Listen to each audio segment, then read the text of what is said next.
excited to get back out on the field and, go play in the Florida-Georgia game. Such a big game, and a great game to be involved and be a part of. And, and so I know guys are excited to get out there and have the opportunity to go play a great Georgia team. Coach will begin with Mike Griffin from AJC.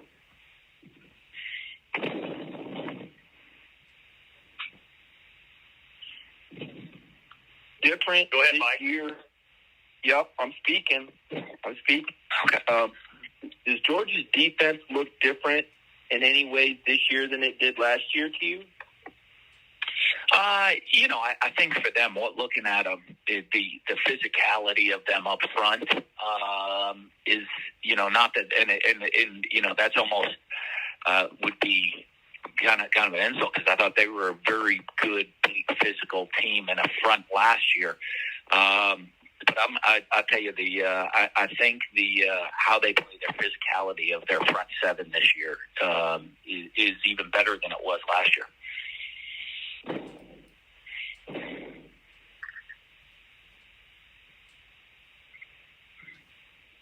Next we'll go to Zach Alberti of the Gainesville Sun. Hey, Dan, it's probably a question that you wouldn't get 5 years ago, but Kyer Elam, when he got hurt this year, given his draft status, he could have easily just packed it up like some other guys have decided to do and just opt out. What does it mean for him to be able to fight back from that injury, be available for you guys, and just kind of commit to this team this season?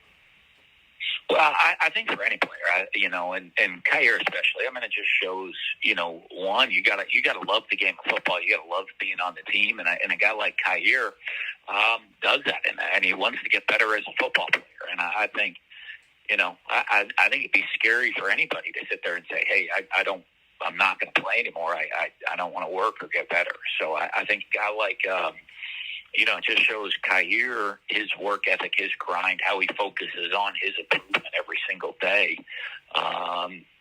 I think that's whatever he does in the future, that's going to bode well for him because it shows his character and his work ethic of the type of person that he is. And then his leadership, how much does that help with the two freshman corners and what they've been able to do, having his guidance? Yeah, it's been great. Obviously that's a position that, we've suffered, some pretty tough injuries at. But he's been able to come step in and help those guys and help those guys improve and grow. And I've seen a lot of improvement out of the corners throughout the whole year. Thanks, Dan. Next we'll go to Chip Towers of the AJC. Coach, can you hear me okay? I got you. Okay. Obviously you've been dealing with two quarterbacks all year, but specifically to Georgia, the question is unanswered as to if we'll see two quarterbacks, if we'll only see Daniel. What is your view? How much difference is there from a preparation standpoint, realizing that you'll have to prepare for both, I guess, but how much of a problem is that? I don't know as much of a problem because, they're going to run their offense, with either guy in the game. I think it's understanding which guy is in the game and understanding, each, schematically, it's not going to be a massive difference or a change. It's really understanding what this guy brings to the table. And, what are his strengths? What are his weaknesses? Where is he going to, and then, because everybody in the game, even if you run the same play with two different quarterbacks, each one's going to play and have a little bit of a strength to it and things that they bring to the table differently. So you just got to have the awareness of which quarterback's in the game. Thanks. Next we'll go to Edgar Thompson of the Orlando Sentinel. Yeah, hey there, Dan. Hey, Edgar. You said physicality up front with Georgia. How much does Jordan Davis kind of change things for them? He didn't play in the game last year. Yeah, but they have depth. You know what I mean? They have depth, so it's not just a one-man show. And obviously he's a great player, and his presence and how he plays. But they have depth that they rotate guys in, and every guy that comes in, they bring in. They have some big physical guys, and a lot of them in their front seven. We keep asking you about the quarterback and who you're going to play. Yeah, we will play a quarterback on Saturday. We'll have a quarterback on the field.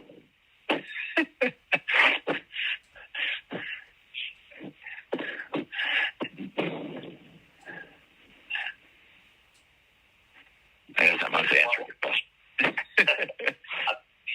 Next, we'll go to Mark Weiser, the Athens Banner-Herald. Ken, you're talking about the physicality of Georgia's front seven. I'm curious your impressions of their secondary, where they've had a good number of personnel changes since you saw them last year. Again, no, they certainly have a lot of talent in there. I think they've done and one thing Kirby does a really good job is they tweak around the strengths of their players. They play a little bit different style defensively than they did last year. You see the carryover, of the things that they've stuck to. But I think that they've done a good job of looking at their personnel, looking at the players, and making changes that are going to fit their guys to make sure they're putting them in a situation to be successful. And you look at that, they're doing that with their front, helping out the secondary. And they have some newer faces and some younger players back there, if you look off from last year's team. But certainly not a drop-off, in the playmaking abilities that those guys have and the confidence that they play and how hard they play in the secondary. Thanks. Next, we'll go to AP Stedham of WHCP. Good morning, Coach. Good morning.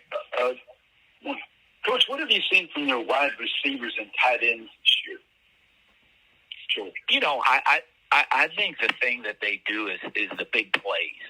I think they do a great job in the running the football, and they have big offensive line and some really talented backs, and when you get that out, when you do that, you have the opportunity on the edge to create some matchups and create big plays down the field.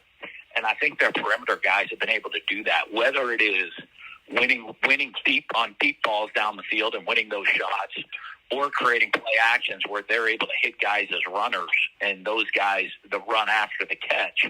That they have multiple guys that have big play explosiveness.